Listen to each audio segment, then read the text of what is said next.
Hi everyone, Nakamura here. We're joined today actually by Sean, who's made a very interesting post on the all new and shiny Xbox Feedback Hub about Halo Wars 2. Sean, could you very quickly introduce yourself and tell us a little bit about why the post you made is extremely important? Yeah, sure. So, yeah, I'm Sean. I'm a big fan of Halo Wars 2, of course. Have been for quite a few years, and um, I guess pretty heavily involved with the community, doing some tech stuff like the website and the Didact, and working with MetaPlays as well as some other content creators. So Microsoft released this Xbox Player Voice feedback portal on. It's like a forum where you can write feedback and people can go provide their upvotes and comments and things like that.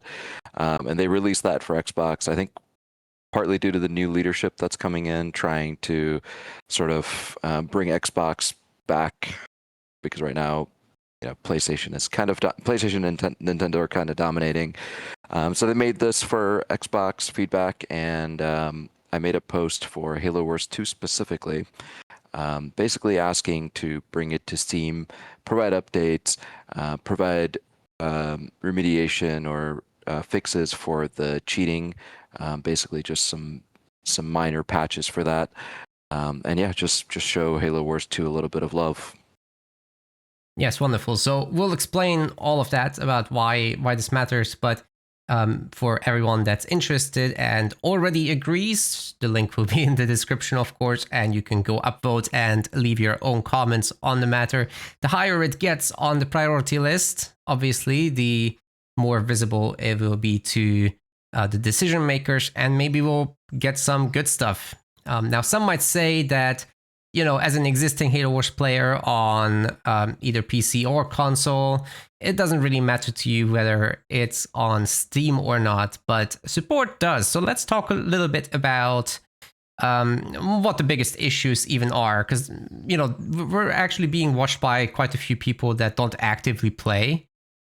So I think we should explain a little bit perhaps about what's wrong with Halo Wars 2 overall. I mean, there's stories about people cheating. We've shared our piece about that as well.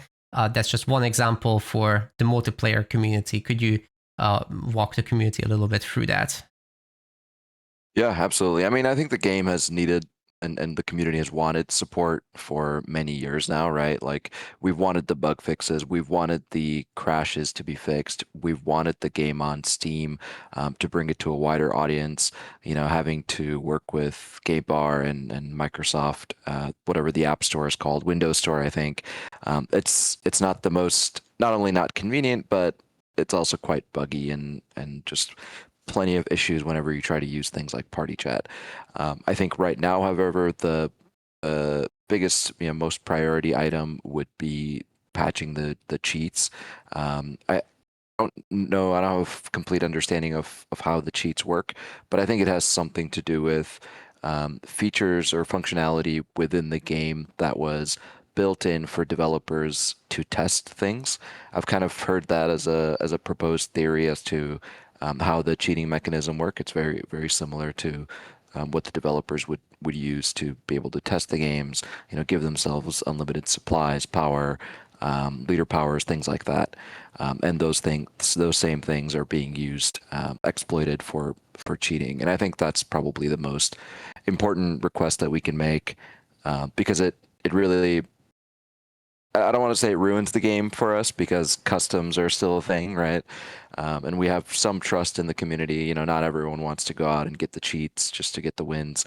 But I think the ladder experience is getting pretty deteriorated, and it's going to get Yeah, worse and worse. if there's like 10, 15 people that do this, that can just reach out to a large amount of players over time as they keep harassing really the normal players. Definitely, it's not comfortable. And the matchmaking population isn't that huge to begin with, especially in something like 1v1s, right? Like, you find matches, sure, that's never been a problem, which is actually really cool. But to be cheated against with like leader powers that you shouldn't have, that's just kind of nasty and honestly impossible to come back from if the other side is if they know what they're doing. Yeah, And it There's makes you the want to not play, right? Why yeah. would you want to play when someone's cheating? So Yeah, so if the yeah. more hostile community members really wanted, they could end the multiplayer community, right? Just by completely proliferating this stuff, by being online more. They could ruin everyone else's experience if they wanted. So this is really just a cry for help. That's the number one concern, I think. As far as something like crashes go, I think our viewers have seen a lot of that probably where someone like me has to call matches in tournaments. You know, we have some certain rules around how that works out. Like if you have more bases, if you're ahead, but they're judgment calls and nobody likes that. There's a lot of crashes, unfortunately, in these high tension environments, which is not great, but anybody would get annoyed anyway. And I think on Yeah. Xbox, people crash a lot in team games, isn't that right? Yeah. Yeah, absolutely. It's especially in team games where you have now, instead of just two players that can potentially crash the game, whether it's accidentally or sometimes it can be intentional, which is probably a form of cheating in itself, right? But you know, when you have six players instead of two, the likelihood of crashing is a lot higher. And you can do things to try to mitigate it a little bit. You know, PC, you definitely crash less, having a stable network, you know, not having too many background processes running, and then certain leaders, certain leader powers, things like that, can also crash the game, and you can avoid doing those things. But at the end of the day, the game is likely to crash either way. Even if you do all of the right things, it's still going to happen. That's just the way it is. Uh, that's, I think, one of the more frustrating things outside of, you know, if we were talking about the second item on the priority list, cheating being the most frustrating, I think crashes tend to frustrate people a lot as well. Mhm.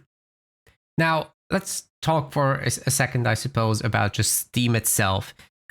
It's really odd that Halo Wars 2 isn't on Steam, and I wanted to give a little bit of background about why that happened. As some of you know, I've actually worked on Halo Wars 2 back in the day at Creative Assembly.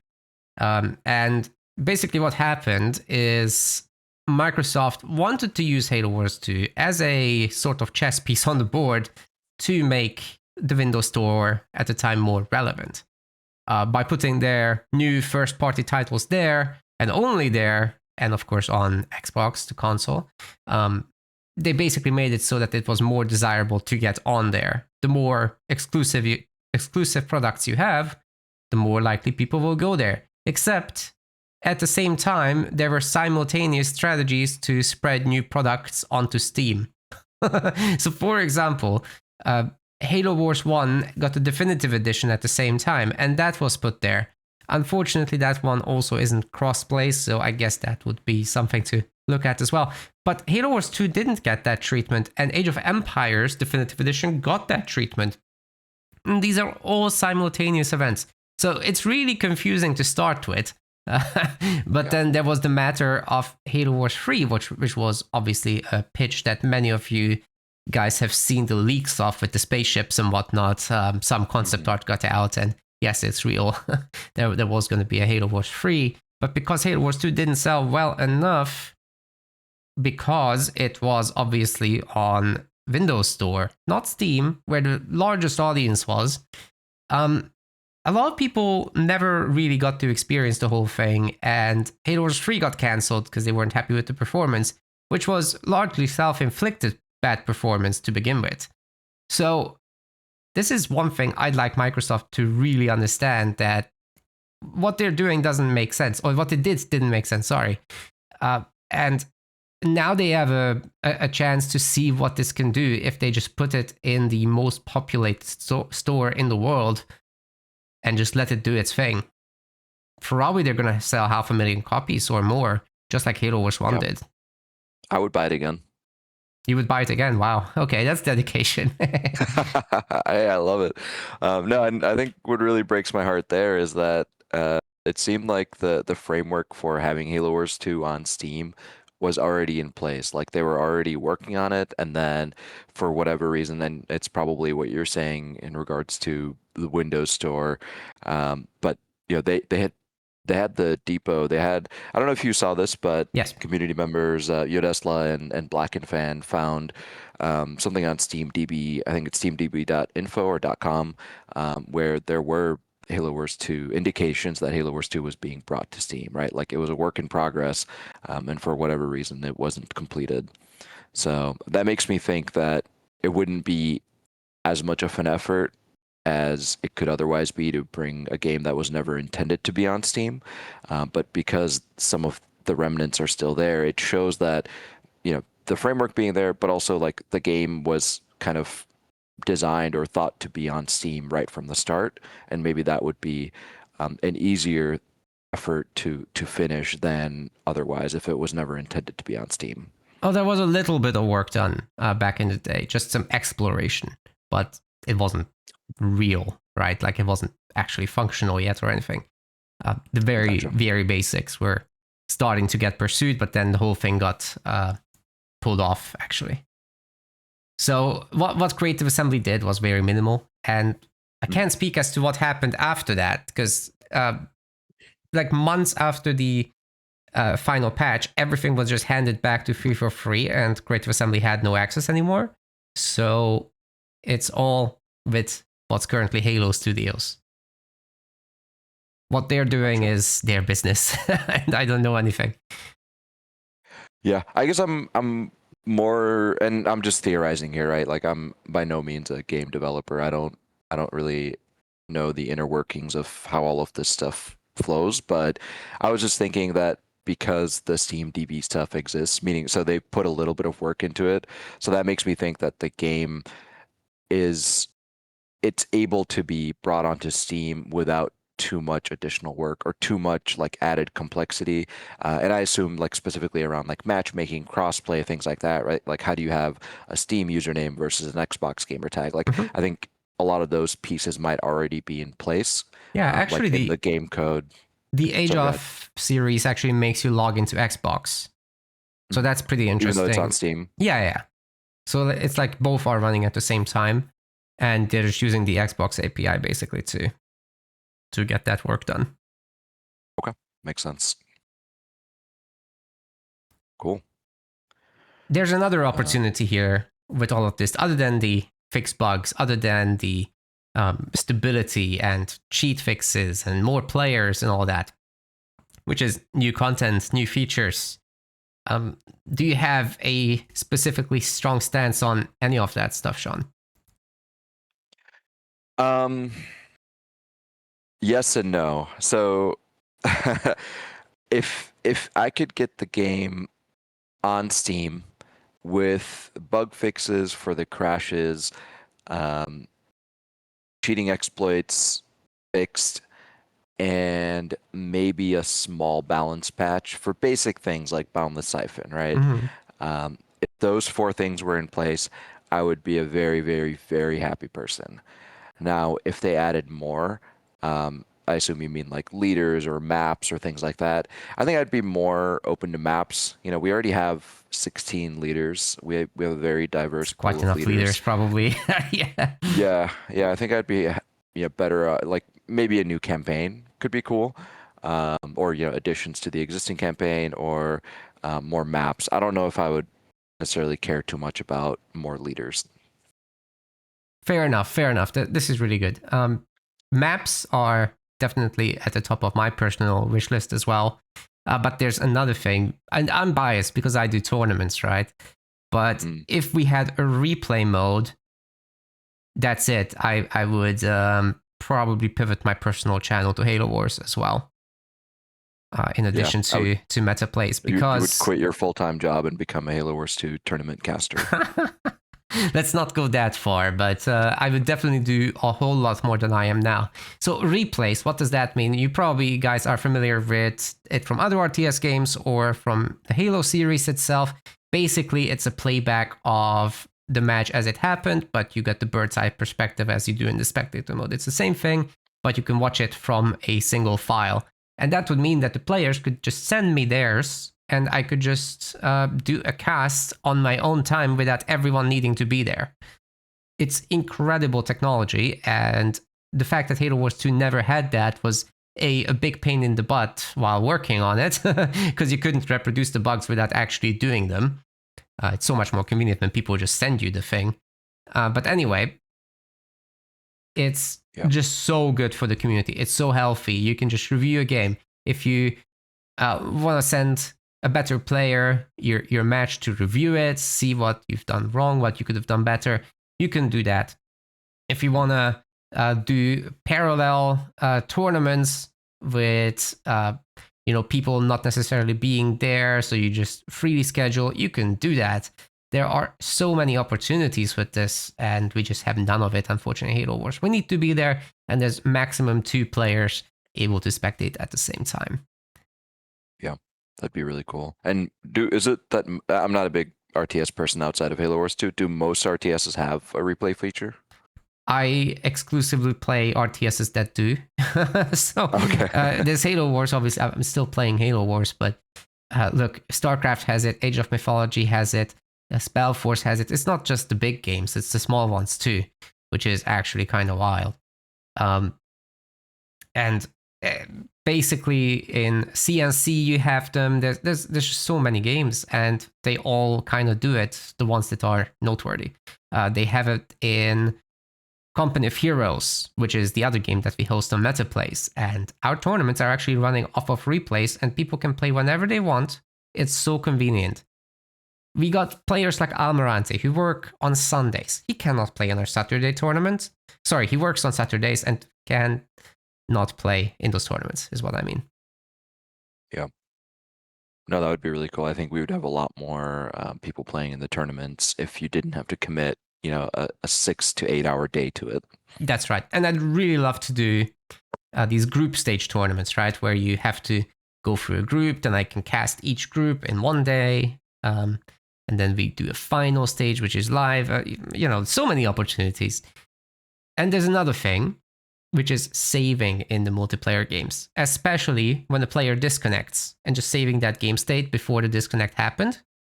And then we can continue it. This is also incredible technology. And that's something that also many other games have. Not all of them, but like a StarCraft tournament, you couldn't imagine that being run in that way. So when somebody loses their internet connection in Halo Wars, I have to decide who wins. That's terrible. Everybody hates it. I'm often wrong, by the way, but everybody hates me even if I'm right. So send help. Yeah. Yeah. I feel that. And then outside of that, I mean, I think balance would be a big one, right? Balance would be a big one, because we got just certain leaders that people love to pick, certain leaders that people don't want to even practice because they're that much worse, that much more unreliable. They basically demand some kind of surprise element to work out. For example, with Serena, if you don't get to freeze the enemy base, you're basically screwed. If they expect your Frost Ravens, you're also screwed. If you fail both, you're just dead. Whereas with other leaders, you can do a little bit of poking and prodding. No big deal if it doesn't work out. Transition into the next phase. Well, Serena can't do that. So she's just kind of at the bottom of the priority list of what players want to do.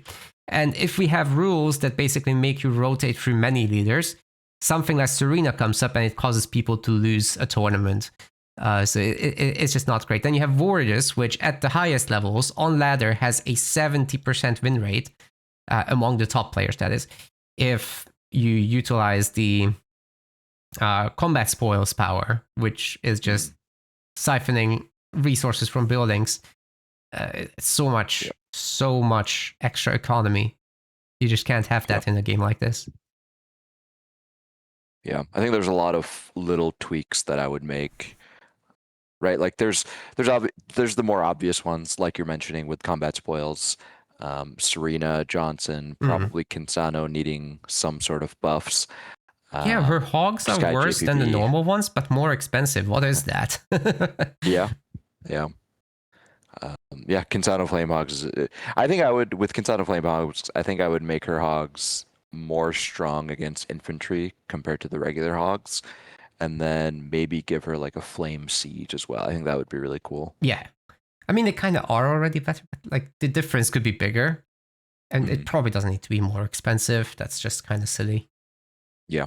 Then Yeah. there's the matter of Arbiter and Mm. Phantom Turtles that lasts an hour. I don't know. Just generally speaking, the late game is kind of clogged up with the banished shields and how they stop abilities and things like that, but not all abilities, so it's kind of inconsistent as well. It's Yeah. just there's a lot to polish up there, definitely. And then for the more casual players, I'm sure they would complain about vulture nukes, especially in UNSC matchups where you get 6 nukes in your base and you're dead. Yep. So Yep.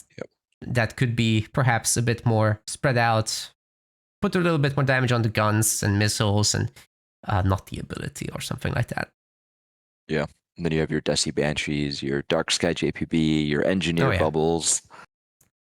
there's a lot of crazy stuff like that, definitely in this Yep. game. The heroes could probably use a whole balance pass. Some of them you just cannot use in tier 1 at all. The other ones are just completely game breaking almost. With a Spartan jump and mine combo, you can just delete an entire army. Yeah. Or a Forge Hog that never dies. There's a lot to look at, definitely. But you know what I the think we biggest actually thing for me is have. gameplay wise? Sorry, go on. Sorry, I was just looking at the list, and you might have worked on this with, I think it might have been Metaloid or Liam or someone that worked on a list of like community requested balance patches, Mm-hmm. and it was, a whole like priority list of, Desi Boundless Siphon is broken, Dark Sky JPBs are, they need to have a nerf or whatever. Did you ever work on that? It's like a Google Excel sheet. Maybe. Okay. Probably. I gotta forward that over to you because it's actually a really, really like comprehensive list that covers pretty much everything and provides a priority for each item, like a 1 to 3 priority for each and Oh every yeah, one. I did. And I did. yeah, I remember I that. think that list is really cool. This was years ago. We did have a petition at some point that reached like almost 9,000 signatures or something. Hmm. And that got a big nope from Halo Studios. And instead, they did Halo Infinite, the 10-year Halo game. Didn't even make it to year 5, but okay. Thanks, guys. We've got another huge thing. You know how the tournament games need to have like a 1 hour limit because the economy is just endless, right? Well, here's the thing. You guys know the domination mode. That one was actually intended to be the main game mode, but then people ended up liking the deathmatch mode more in the betas. And so 343 made an executive decision to make domination a beginner mode. And they gave you instant turrets at the beginning. They gave you a lot of extra units to start with. And so they kind of broke the strategic triangle that's available to the players. So you're just automatically turtled up. You don't have to spend any on it and you can just go out on the map and fight over the points, which is not that interesting for a tournament environment. So I'd really love a variant of that, or just make the base variant that as well, so that people playing matchmaking too, just no turrets, normal starting units, normal starting resources and everything, and let people fight over those nodes on top of everything. So basically, a 15-minute, 20-minute target duration for the battle, and that way we don't have to have these silly rules and we can just have a capture node based competitive scene. I think that would be such an interesting change. Not every tournament would have to be that format, but I'd love to have access to it, at least for some cases. Yeah, would be really cool. I've actually never played Domination, but it does seem interesting. Yeah, I think that would really shake up the meta and feel fresh.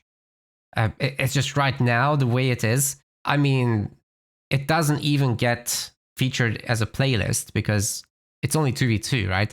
So if you're a 1v1 or 3v3 player, you're not even going to get in there to have the experience. And even if you do, you're probably not going to love it because it's so restricted to just fighting over the map and you don't engage PvP or base v base. Fair enough. I think the other cool thing that I wanted to mention, and I don't know how much you care about this, but the 10th anniversary is coming up for Halo Wars 2. That's right. That's going to be next year, February. So it would be just such a good idea, I think, to release a definitive edition of this game, put it on Steam with all the content in one package at a fair price, and just let it do its thing with some small fixes, with some basic balancing. You know, get rid of node strat as well while you're at it. Node strat is when you capture a power node without killing sentinels. Someone like Cutter can do that with the fast capture, or the elites with the cloak can do this. And you know, you just grab all your power nodes without commitment. It's so much income, unfair to the others. So we have to ban that in tournaments as well. But if they weren't capturable while the sentinels are alive, if the sentinels could detect, then you could do neither exploit. That would be so great. Yeah. I think my solution to that problem would be to fix the sentinels so that they always take back the node, and then I would probably give the sentinels a much faster capture speed as well. Mm-hmm. Because right now that's a lot of how node strat works, right? It's like usually only one sentinel will try to capture the node back. So as long as you kill that one sentinel, you're good. The other two will not try to capture the node. But if they did capture the node and faster, then I think that would be like the natural response or solution for node strat. Maybe, but if they're not capturable to begin with, then you don't have the problem, I guess. Anyway, I don't care about the specific solution. I like how it's done. Yeah, just do something, you know? Yeah, I'm with you there. But no, I think the 10th year anniversary, you know, that would be huge, and Such a good time for you know, it. I think we have one of the most loyal communities in Halo Wars 2. I mean, you know, you're a long time gamer, Naka. Like, you know, people that have been in the community from day one, people that were here during Halo Wars 1 that are still here in Halo Wars 2, you know, 10 years down the line. I think Xbox and Halo both are in a place where doing something like this, you know, giving, I guess, is it called fan service, when you kind of do something Yes. for the community that maybe is not like, this isn't gonna be that huge thing for Halo Studios or for Xbox that's gonna make them billions of dollars by any means, right? But it's something where you're doing something for something that doesn't require that much effort either. I think that's worth mentioning, right? Like, this isn't, I don't think we're asking for millions of dollars to be poured Oh, into the no. game. No, this could be a Like, very tiny team, a good bunch of QA, but that's going to be external anyway and just hired for the duration. yeah. I think they're going to make money on this. Let's be clear. Yeah. But it's not would be going to be like a profitable. massive hit, right? Right. It's profitable. It's fan service. You're rewarding a community that's been around for almost 20 years. Not Halo Wars 2, but Halo Wars in general. Yeah. And I think also some of the most loyal just Halo franchise fans in general, right? Because Yes. I know many in the community that will read the books, that know all of the lore, right? Like, they love it. And Halo Wars 2, I think, is one of the best entries into the Halo franchise as a whole, not just for the Halo Wars, but as for the entire franchise.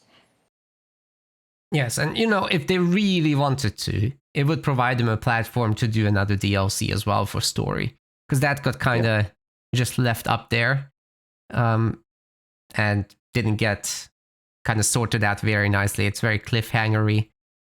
I'm sure people would love more on that front. I'm not saying make a Halo Wars 3, but the option is there. Right. We wouldn't complain about Halo Wars 3 either. No. Yeah.